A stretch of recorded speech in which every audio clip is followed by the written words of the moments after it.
अऊज़ु बिल्लाहि मिनश शैतानिर रजीम। बिस्मिल्लाहिर रहमानिर रहीम।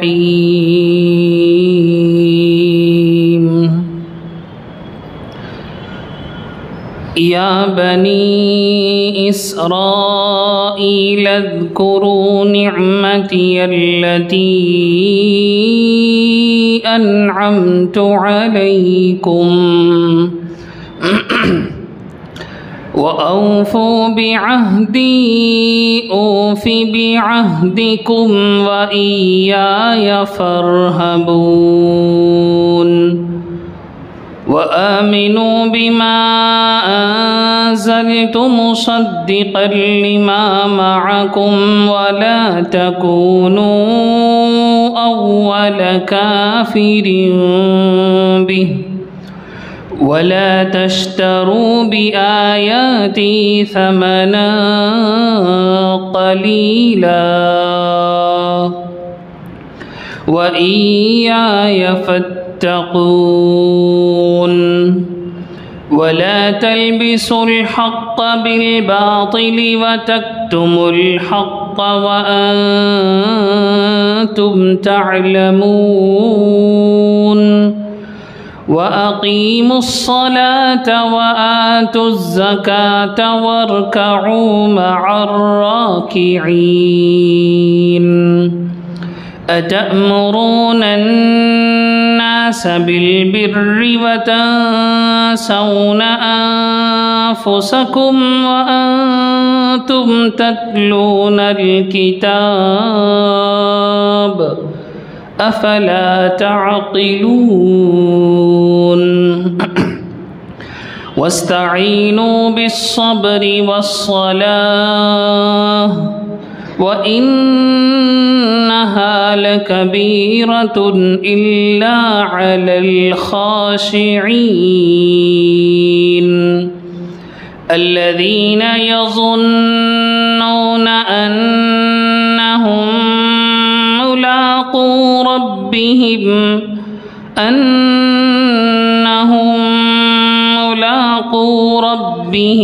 व अन्नहुम इलैहि राजिऊन। सदक़ल्लाहुल अज़ीम।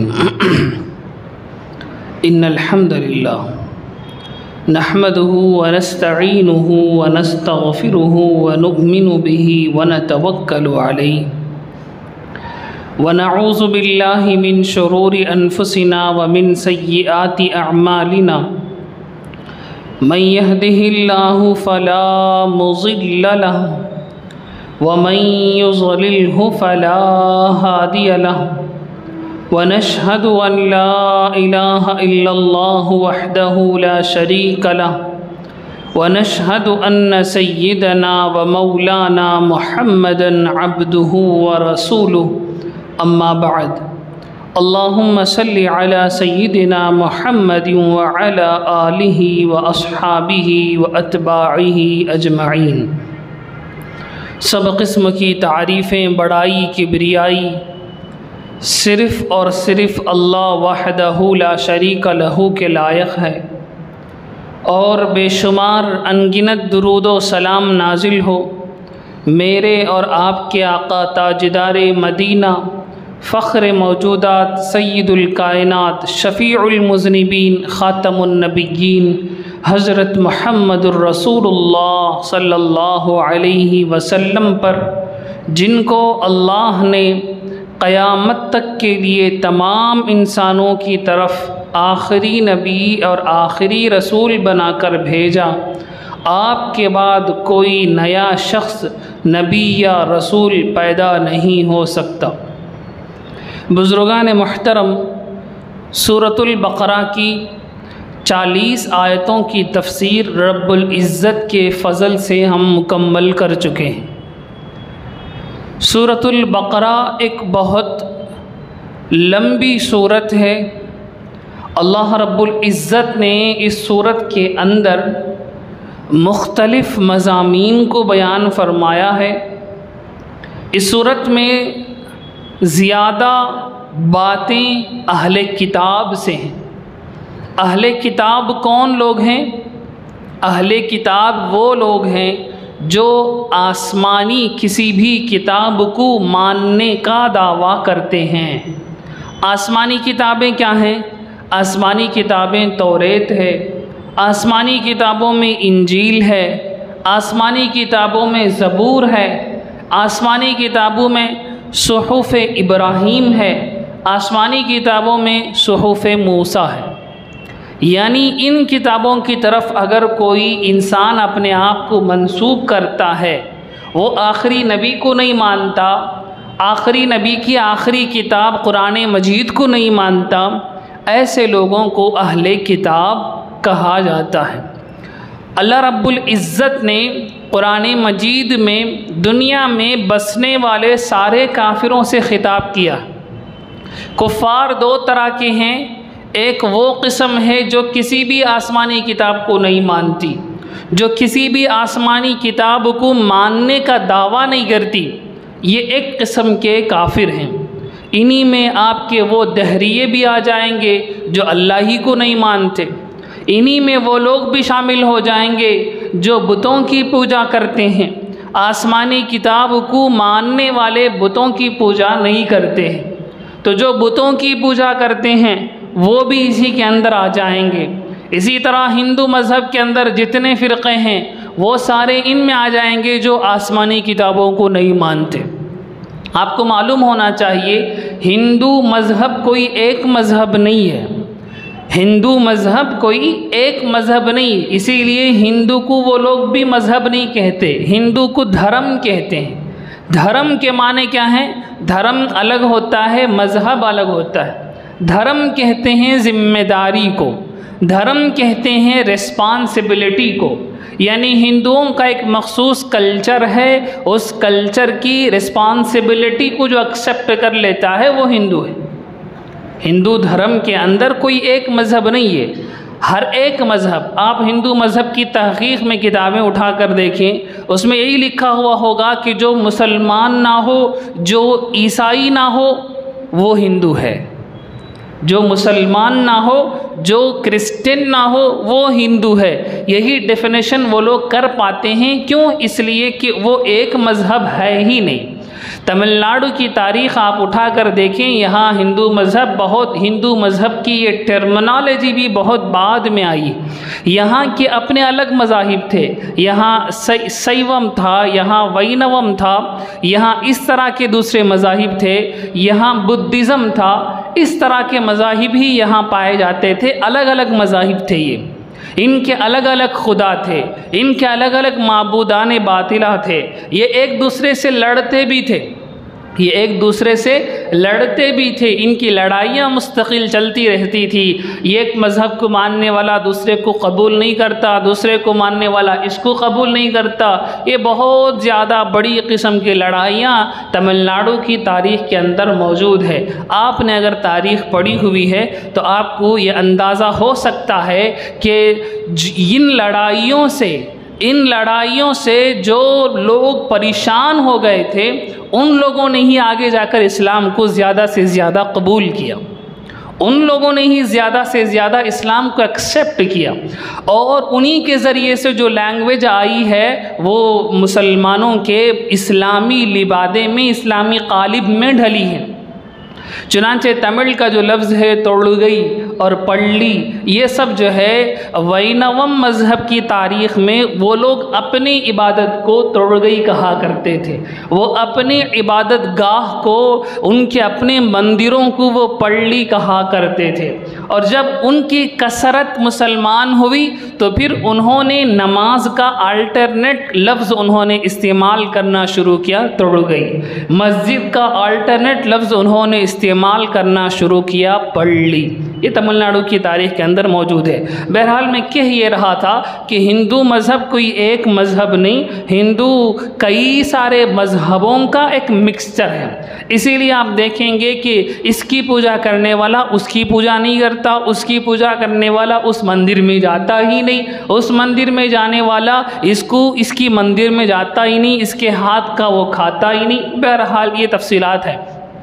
तो मैं कह ये रहा हूँ कि दीनुल इस्लाम के हिसाब से ना मानने वाले यानी दीन को कबूल ना करने वाले काफिर वो दो तरह के हैं। एक वो जिनका कोई दावा ही नहीं कि वो किसी आसमानी किताब को मानते हों, और एक वो लोग हैं जिनका दावा है कि हम आसमानी किताब के फॉलोवर्स हैं। चुनांचे जिन लोगों ने कहा कि हमारी आसमानी किताब तौरेत है, उनको यहूदी कहा जाने लगा। जिन्होंने कहा हमारी आसमानी किताब इंजील है, तौरेत है, ज़बूर है, उनको ईसाई कहा जाने लगा। तो अब यहाँ देखें, एक तो नीचे दर्जे के लोग हैं कि किसी को भी नहीं मानते हैं, किसी खुदा को, किसी आसमानी किताब को नहीं मानते, किसी नबी को नहीं मानते, ये परले दर्जे के काफिर हैं। एक वो लोग हैं जो किसी ना किसी नबी को मानते हैं, किसी ना किसी किताब को मानने का दावा करते हैं, ये उससे ऊपर वाले काफिर हैं, ये उससे ऊपर वाले काफिर हैं। इसीलिए अहले किताब के साथ उतनी सख्ती नहीं बरती जाती जितनी आम काफिरों के साथ बरती जाती है। चुनांचे अहले किताब के अंदर कई सारी मसाइल को उलमा ने छूट दिया है, अल्लाह के नबी पाक सल्लल्लाहु अलैहि वसल्लम ने उनमें रुख्सत दी है। उसकी तफसीलात बहुत लंबी हैं, मैं उनमें नहीं जाऊँगा। तो जो लोग अल्लाह को मानते हैं बस वो मुसलमान हैं। अब कुफ़ार के दोनों ग्रुपों से अल्लाह को बात करनी है, एक उन लोगों से जो किसी किताब को नहीं मानते, एक उन लोगों से जो किसी एक किताब को मानने का दावा करते हैं। इन अहले किताब से जो अल्लाह की किसी एक किताब को मानने का दावा करते हैं, सूरतुल बकरा में अल्लाह रब्बुल इज़्ज़त ने सबसे पहले उन्हीं को मुखातब किया है और बहुत लंबी तफसीलात हैं, आप देखते रहेंगे। अल्लाह ने तौफीक दी तो हम सूरतुल बकरा ख़त्म भी नहीं कर पाएंगे। आपको अंदाज़ा होगा कि इस इतनी बड़ी सूरत के अंदर अल्लाह ने अहले किताब को कितनी मर्तबा पुकारा है, अहले किताब से कितनी मर्तबा अहकामात का मुतालबा किया है। तो उसकी बिगिनिंग, उसकी शुरुआत इसी रुकू से हो जाती है। या बनी इसराइल से अल्लाह शुरू फरमाते हैं उन अहले किताब से मुखातब होना, उन अहले किताब को मुखातब बनाना शुरू करते हैं और यह सिलसिला तकरीबन पूरे पारे अलिफ लाम मुकम्मल होने तक चलता रहेगा। अभी हमने पाऊ पारे की तफसीर की, अभी हमारी तफसीर कहाँ पहुँची है? पाऊ पारा, अलिफ लाम के पाऊ पारे तक ही हमारी तफसीर पहुँची है। पूरा ये पारा और पौना पारा है वो इन्हीं अहले किताब से मुखातबत में चलता रहेगा। तो अल्लाह ने इतना ज़्यादा अहले किताब को क्यों अहमियत देकर शुरू में बयान फरमाया, उसकी वजह भी मैंने आपके सामने बयान कर दी है। वजह यह है कि ये उम्मत भी अहले किताब के रास्ते पर जाकर ही भटकेगी। ये उम्मत कैसे गुमराह होगी? काफिरों के रास्ते पर जाकर गुमराह नहीं होगी, बुत परस्तों के रास्ते पर जाकर गुमराह नहीं होगी। ये उम्मत जो गुमराह होगी वो अहले किताब के रास्ते पर जाकर गुमराह होगी। चुनांचे नबी पाक सल्लल्लाहु अलैहि वसल्लम ने एक हदीस में इरशाद फरमाया, लतत्तबिअन्न सनन मन कान क़ब्लकुम, तुम ज़रूर भी ज़रूर अपने से पहले वाले लोगों के रास्ते पर चलोगे, यहाँ तक कि उनमें से किसी ने बिज्जू के बिल में घुसा था तो तुम में भी ऐसे लोग होंगे जो उसके बिल में घुसने की कोशिश करेंगे, उनकी पैरवी करते हो। यहाँ तक कि उनमें से किसी ने अपनी माँ से बदकारी की हो तो तुम में से भी ऐसे लोग होंगे जो अपने माँ से मुँह काला करेंगे। और एक हदीस में आका अलैहिस्सलातु वस्सलाम ने इरशाद फरमाया, यहूद व नसारा 70 पर 2 फ़िरक़ों में, पार्टियों में बट गए, तुम 70 पर 3 फ़िरक़ों में बट जाओगे। आका ने फरमाया उनमें से 70 पर 2 फ़िरक़े जहन्नमी है, 70 पर 2 फ़िरक़े जन्नत में नहीं, एक फ़िरक़ा जन्नती होगा, एक फ़िरक़ा जन्नती होगा। अब ये 70 पर 2 फ़िरक़े जिनके बारे में नबी ने जन्नती होने की गारंटी नहीं दी, ये कौन 70 पर 2 फ़िरक़े होंगे? वही 70 पर 2 फ़िरक़े होंगे जो अहले किताब में थे, जो अहले किताब में थे। तो हमें अपनी बीमारियों को, अपनी कमियों को, अपनी खामियों को अहले किताब में ढूंढना चाहिए। अहले किताब के अंदर क्या खराबियाँ थी, उन खराबियों पर ही हमारी ये कौम भी चलेगी। अहले किताब के अंदर जो बुराइयाँ थी, उन्हीं बुराइयों पर चलकर हमारी ये कौम भी टुकड़े टुकड़ों में बटेगी। आज ये जो भान भान के फ़िरक़े हमें नज़र आते हैं, ग्रुप नज़र आते हैं, जमातें नज़र आती हैं, इंसान कंफ्यूज हो जाता है कि किसके साथ चलें। ये भी कुरान का नाम लेता है, ये भी हदीस का नाम लेता है, ये भी अल्लाह की नबी की बात करता है, वो भी अल्लाह के नबी की बात करता है। इसकी बातें भी सही दिखती हैं, उसकी बातें भी सही दिखती हैं। एक आम इंसान परेशान हो जाता है कि माने तो किसकी माने, चलें तो किसके पीछे चलें। मजबूर होकर लोग ये करने लगते हैं कि चलो सारे फ़िरक़ों को छोड़ो, हम किसी फ़िरक़े को नहीं मानते, हम मुसलमान। एक स्टैंड लोगों का है, एक स्टैंड मुसलमानों का, एक स्टैंड ये कि किसी एक फ़िरक़े की फ़ॉलो करेंगे, एक स्टैंड ये है कि हम किसी एक फ़िरक़े को फ़ॉलो नहीं करते, हम अलग खड़ते हैं, हम मुसलमान हैं। ये दोनों तरीक़े, ये दोनों अप्रोच गलत हैं। हम अलग भी नहीं हो सकते इन फ़िरक़ों से, क्योंकि आका ने फरमाया 70 पर 3 बटोगे, उन्हीं में से एक जन्नती होगा। 70 पर 3 बटोगे, उनमें से एक जन्नती होगा। तो जन्नती उन्हीं 70 पर 3 के अंदर है। हम अलग नहीं हो सकते, हम अलग नहीं हो सकते। इस बात को अच्छी तरह समझ लें। मैं बात से बात निकाल रहा हूँ, अल्लाह हमें समझ नसीब फरमाए। हम लोग दीन को कैसा चाहते हैं? ऐसा चाहते हैं जैसे नबी मौजूद थे, सहाबा ने नबी से दीन को ले लिया। हम चाहते हैं कि ऐसे ही हम डायरेक्ट नबी से दीन को ले लें। यानी 1400 साल की जो इतनी लंबी मुद्दत है, 1400 साल में जो इतने बड़े बड़े उलमा गुजरे हैं, उन सब को बाईपास करके डायरेक्टली नबी से हम लेने की कोशिश करते हैं। और ये गलत बात है, और ये गलत बात है। कोई भी इल्म, कोई भी हुनर, कोई भी फ़न डायरेक्ट हम उस बंदे से नहीं ले सकते, उस बंदे से हम हासिल नहीं कर सकते। मिसाल के तौर पर न्यूटन ने जो साइंस की थ्योरीज़ रखी थी, हम आज की इस दुनिया में बैठकर न्यूटन की थ्योरीज़ को फॉलो नहीं कर सकते। उसके ऊपर काम बहुत सारा हो चुका है, उसके ऊपर काम बहुत सारा हो चुका है। आइंस्टाइन ने आकर उसकी बहुत सी थ्योरीज़ को गलत भी प्रूव किया, बहुत सी थ्योरीज़ को करेक्ट किया कि इसके अंदर ये कमियां थी, इसके अंदर ये एरर्स थे, उसको उसने फिक्स किया। और फिर उसके बाद के कई साइंटिस्ट आए, उन्होंने अपने अपने हिसाब से उस थ्योरी को डेवलप किया। आज हम किसी थ्योरी को मानेंगे तो वो उसी थ्योरी को मानेंगे जो आज हमारे पास एग्जिस्ट इस वक्त कर रही है। हम डायरेक्ट न्यूटन की थ्योरी को एक्सेस नहीं कर सकते। अगर एक्सेस करेंगे तो इतने सारे साइंसदान जो न्यूटन से लेकर आज तक हैं, उन सबको हम बाईपास करके जाएंगे। नतीजा ये होगा कि हम फिर ज़ीरो से आएंगे। हम क्या आएंगे? ज़ीरो से हम शुरू करेंगे, ज़ीरो से हम शुरू करेंगे, ज़ीरो से हम तहकीकात करेंगे कि चलो दुनिया घूमती है कि नहीं घूमती है, दुनिया चपटी है कि दुनिया राउंड है। फिर हमें गलीलियो से आना पड़ेगा, फिर हमें नई नई सारी चीज़ों को इख्तियार करना पड़ेगा। नतीजा क्या होगा? बिल्डिंग बनी नहीं पाएगी। सारे लोग बेसमेंट से अगर काम करना शुरू कर दें। बात समझ में आ रही है? मेरे दादा की बड़ी ख्वाहिश थी कि एक बड़ी बिल्डिंग कायम करें। मेरे दादा के पास पैसे थे नहीं, उन्होंने अपने पास जितने पैसे थे उतने पैसों से उन्होंने बेसमेंट पहिया डाला। ठीक है, उनके पैसे ख़त्म हो गए, वो दुनिया से चले गए। बाद में आने वाला बेटा वो अगर चाहे कि मैं इस बिल्डिंग को कंप्लीट करूं, तो इसका ये तरीक़ा नहीं कि वो उस बेसमेंट को उखाड़ कर फेंके फिर से बेसमेंट लगाए। उसका तरीक़ा ये है कि वो उसके ऊपर वाली बिल्डिंग बनाए।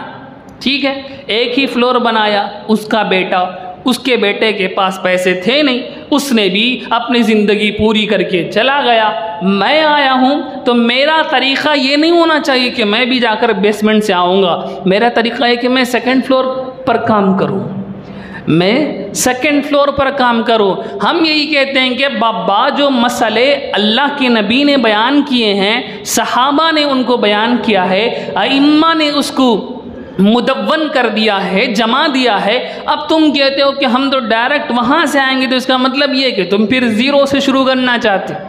तुम फिर ज़ीरो से शुरू करोगे तो नतीजा ये होगा कि तुम्हारी उम्र 60 साल है, तुम्हारी उम्र 50 साल है। 50 साल में तुम कहाँ तक काम कर पाओगे? उसके बाद क्या होगा? उसके बाद आने वाला फिर ज़ीरो से आएगा।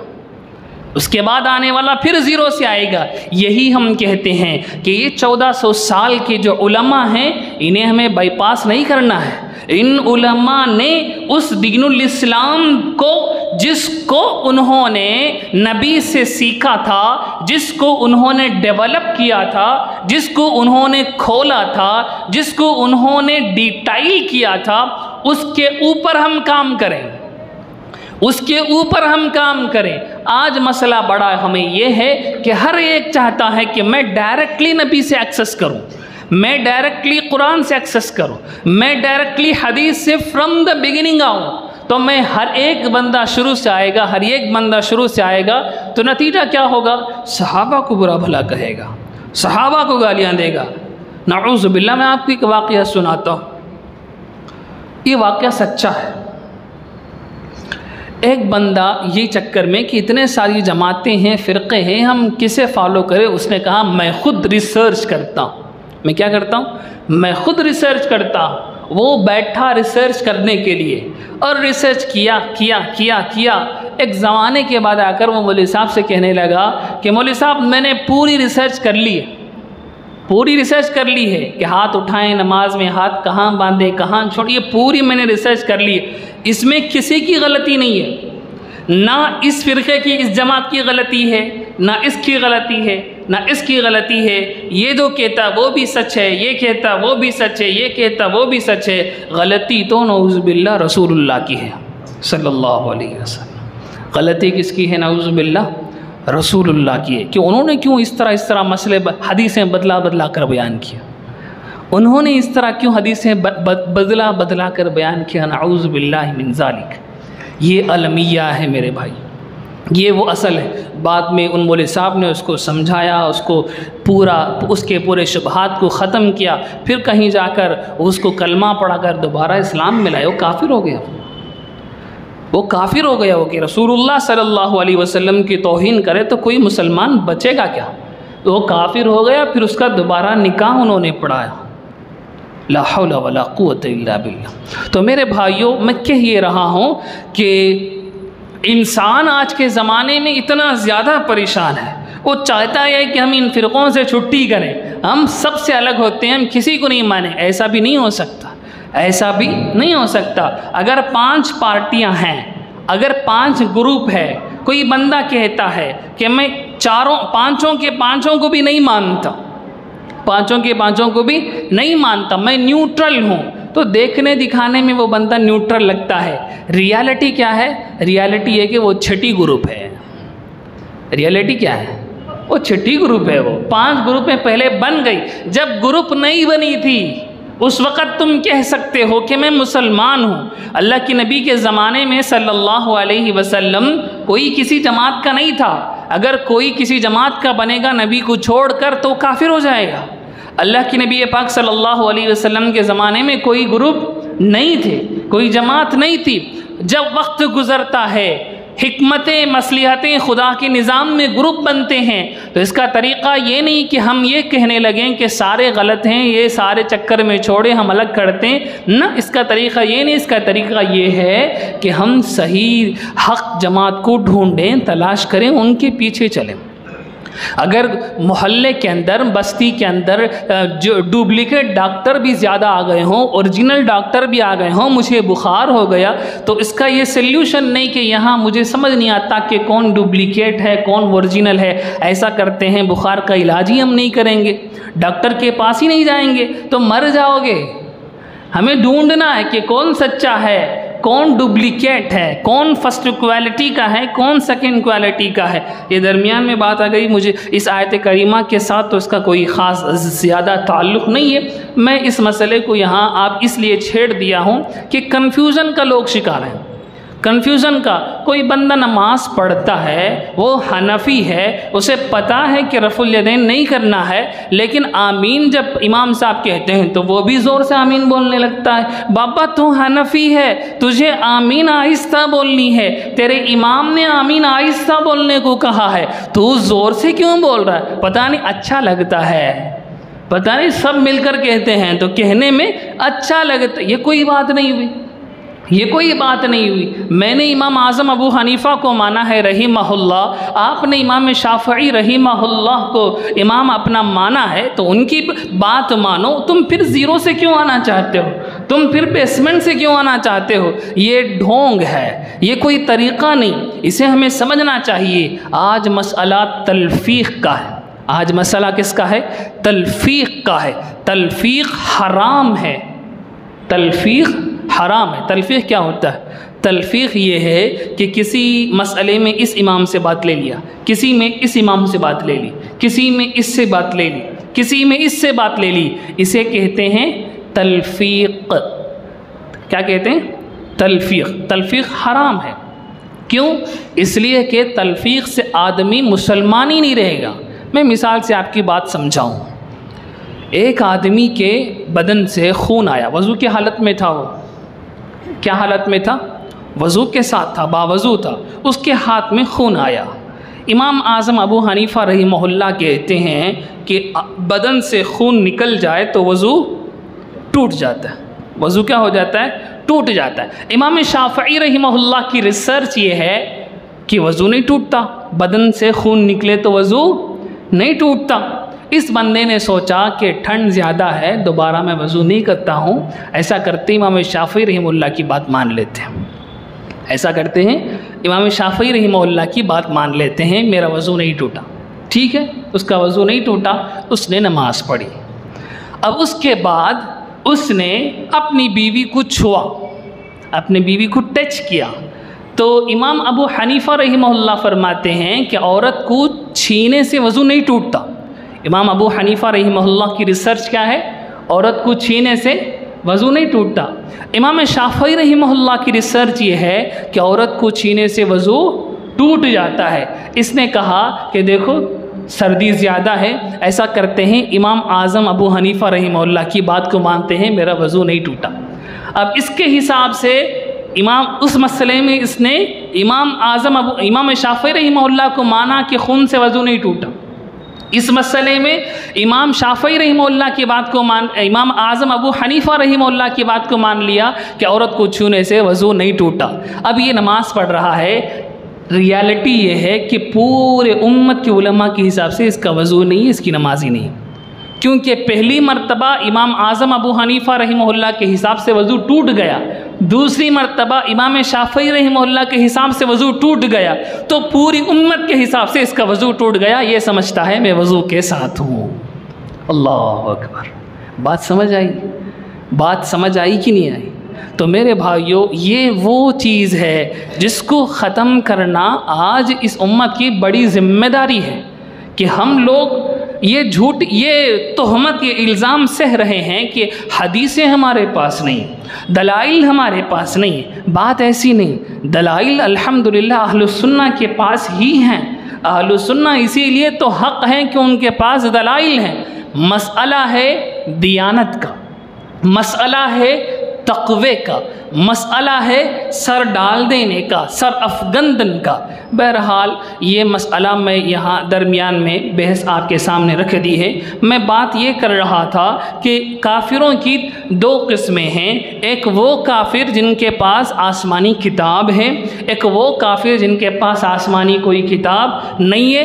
अल्लाह इनके साथ बात करते हैं तो उसका अंदाज़ अलग होता है, और किताब वाले काफिरों के साथ यानी अहले किताब से बात करते हैं तो उसका अंदाज़ अलग होता है। अहले किताब से बात करते हैं तो उन्हें अपनी पुरानी किताबें याद दिलाते हैं कि बाबा तुम अपने पास किताब है उसको देखो, तौरेत को देखो, इंजील को देखो, ज़बूर को देखो, उसके अंदर की बातों को देखो, कुरान की बातों को देखो, दोनों को देखो। ये दोनों सिंक हो रहे हैं, ये दोनों एक दूसरे से मिल रहे हैं, ये दोनों कॉन्ट्राडिक्ट नहीं है, ये दोनों एक दूसरे के ज़िद नहीं है, ये दोनों एक दूसरे को धकेल नहीं रहे, ये दोनों एक दूसरे को करीब कर रहे हैं। कुरान मजीद में अल्लाह एक जगह फरमाते हैं, या अहलल किताबी तआलू इला कलिमतिन सवाइम बैनना व बैनकुम, ऐ अहले किताब तुम उस बात की तरफ आओ जो तुम्हारे हमारे दरमियान यकसा है, तुम उस बात की तरफ आओ जो तुम्हारे हमारे दरमियान कॉमन है। तुम भी अल्लाह को मानने वाले हो, हम भी अल्लाह को मानने वाले हैं। तुम भी रिसालत को, नबुव्वत को, नबियों को मानने वाले हो।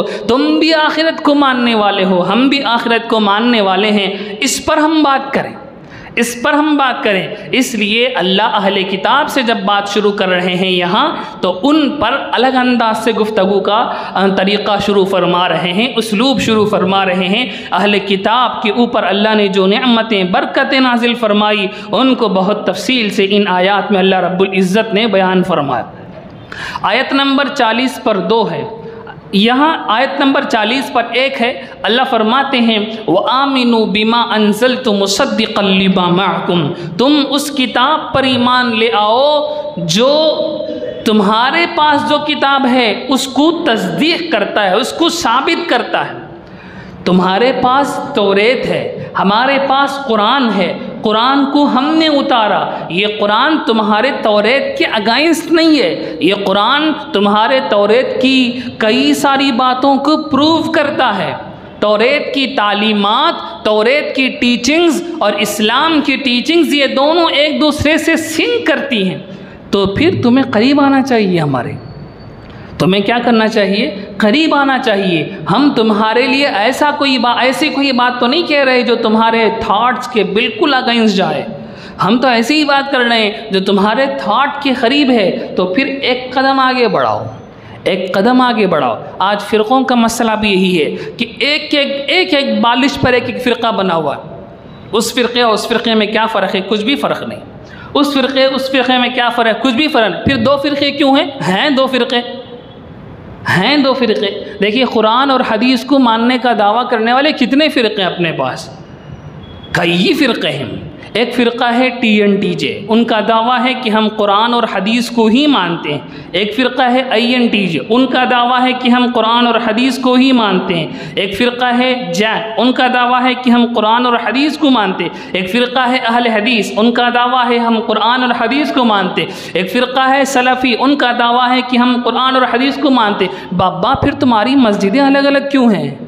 तुम्हारी मस्जिदें अलग अलग क्यों हैं? तुम्हारे तरीक़े अलग अलग क्यों हैं? तुम भी कुरान और हदीस को, तुम भी कुरान और हदीस को, तुम भी कुरान और हदीस को मानने वाले हो, तो फिर तुम्हारे दरमियान इख्तिलाफ़ात क्यों? आपस में गले मिला लो, आपस में गले मिला लो, एक बन जाओ। फ़िरक़ों की तादाद तो कम हो जाएगी ना, 100 से 20 में आकर रुक जाएगी। तुम भांत के फ़िरक़े क्यों बना रहे हो? इसलिए बना रहे हैं कि बस बन गए हैं, उनको छोड़ नहीं सकते, उनको छोड़ नहीं सकते। तो हमें अल्लाह ये तालीम दे रहे हैं कि अगर हक़ से बातिल इतना करीब आ चुका है तो उसको दावत दें कि बाबा तू और मैं ज़्यादा फ़र्क नहीं है, एक बालिश का फ़र्क है, सामने आ जा। एक अंगुल का फ़र्क है, सामने आ जा, हक़ को कबूल कर ले। ये दावत है कुरान मजीद की, मुसद्दिक़न लिमा मअकुम, तुम्हारे पास जो किताब है उसकी तस्दीक करने वाली है। और अल्लाह फरमाते हैं वला तकूनु अव्वल काफिरिन भी, पहले काफिर ना बन जाओ। तुम इतने करीब हो दीनुल इस्लाम से, इतने नज़दीक हो, तुम अगर इनकार करोगे तो जो दूर हैं वो तो ज़्यादा इनकार करेंगे। बात समझ में आ रही है? जो करीब है वो इनकार करने पर आ गया, तो जो दूर है वो ज़्यादा इनकार करेगा, वो ज़्यादा मेरे ख़िलाफ़ आएगा, तो तुम्हें देखकर वो सख्ती करेगा, तो तुम पहले काफिर बन जाओगे। वला तकूनु अव्वल काफिरिन भी, पहले काफिर ना हो जाओ।